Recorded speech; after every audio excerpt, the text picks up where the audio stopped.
Here I am with my homemade arroz caldo.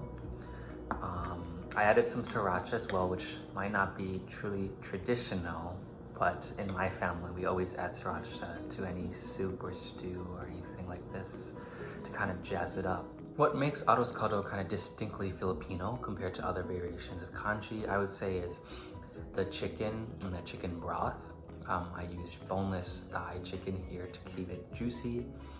I added ginger, very heavy ginger notes in here, as well as some garlic and onion and green onion.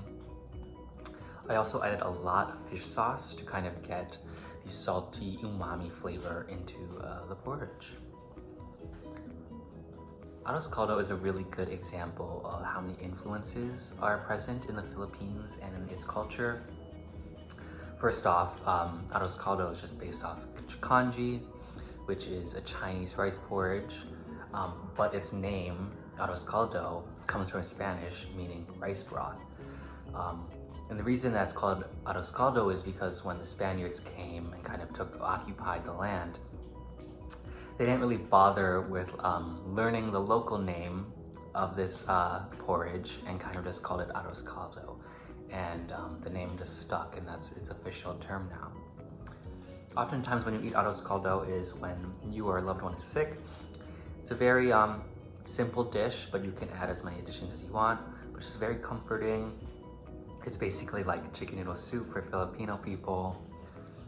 Since arroz caldo is such a comforting, simple dish, it's no surprise that it's kind of found all over the world now, especially in America. There are a lot of Filipino immigrants, partially due to the fact that America occupied the Philippines after the Spaniards.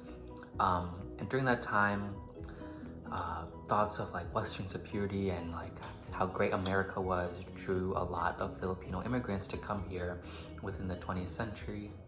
Filipino food has often been scary to the American public. It's just not as prevalent as, say, Korean, Japanese, Chinese food. And I feel like part of the reason is that a lot of our food can seem intimidating or scary or even demonized.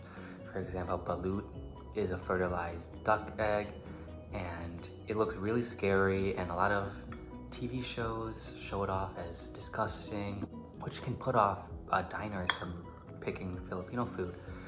But I think something simple as like arroz caldo, which is just congee, but with Filipino elements, still has elements of Filipino cooking and identity, but in a more accessible way.